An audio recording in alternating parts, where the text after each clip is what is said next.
वहीं UP ATS की आतंकियों के खिलाफ लगातार कार्रवाई जारी है। बीते एक सप्ताह में एटीएस ने अलीगढ़, संभल और छत्तीसगढ़ से 7 संदिग्धों को अरेस्ट किया है, जो प्रतिबंधित आतंकी संगठन आईएसआईएस के सदस्य हैं। इसके साथ ही ये सभी अलीगढ़ मुस्लिम विश्वविद्यालय एएमयू के भी छात्र हैं। आतंकियों की गिरफ्तारी और जारी जांच के बीच हुए नए खुलासे ने जांच एजेंसियों की नींद उड़ा दी है।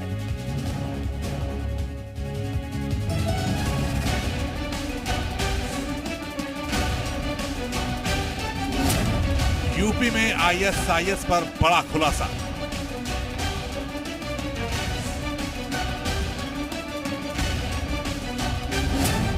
एजेंडा सेट, टारगेट पर एस।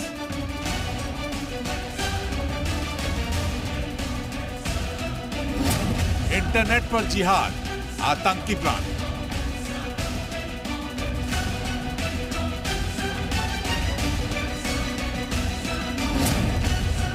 एएमयू से कनेक्शन, टेरर फैक्ट्री टेंशन।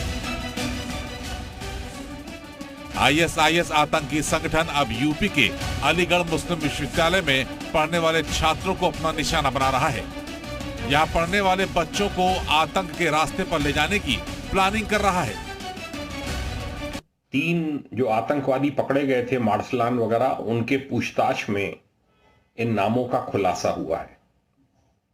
चिंता का विषय है, आईएसआईएस के निशाने पर ये यंगर जनरेशन है जो कि यूनिवर्सिटी एजुकेटेड है, जो कि एएमयू से पास आउट किए हैं।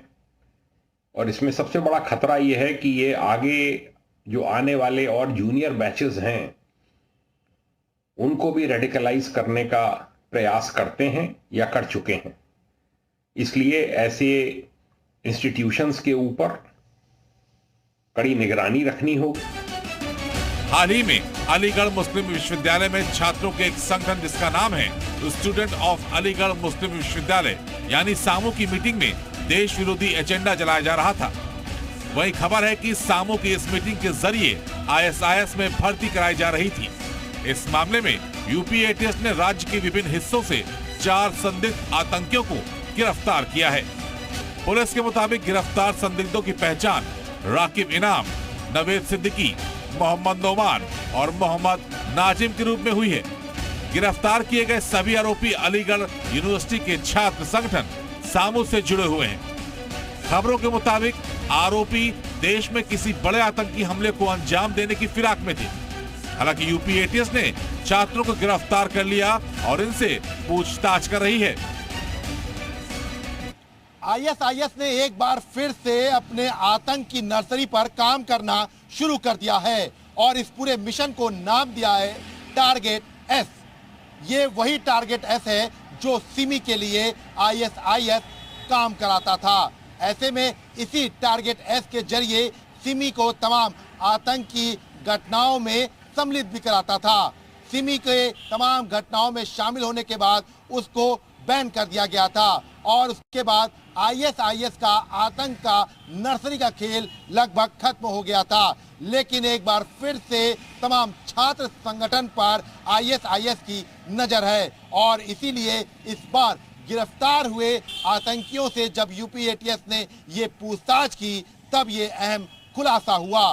छात्र संगठन सामू से ताल्लुक रखने वाले 7 आतंकियों ने जो बात जांच एजेंसियों को बताई है, उसके बाद अब ये माना जा रहा है कि आईएसआईएस ने उन छात्रों पर फिर से फोकस करना शुरू कर दिया है जो सिस्टम और सरकार से नाराज है और जिहाद के रास्ते जाकर आतंकवादी बन सकते हैं। 2006 का मालेगांव हो या फिर मुंबई विस्फोट हो, 2008 का दिल्ली सीएल ब्लास्ट हो या फिर गुजरात का बम ब्लास्ट, हर जगह सिमी का नाम आता रहा है। सिमी के बैन होने के बाद आतंक की नर्सरी खत्म हो गई थी, लेकिन एक बार फिर से कई सालों बाद टारगेट एस एक्टिव होता नजर आ रहा है, जिसने जांच एजेंसियों की परेशानी बढ़ा दी है। ब्यूरो रिपोर्ट, जी मीडिया।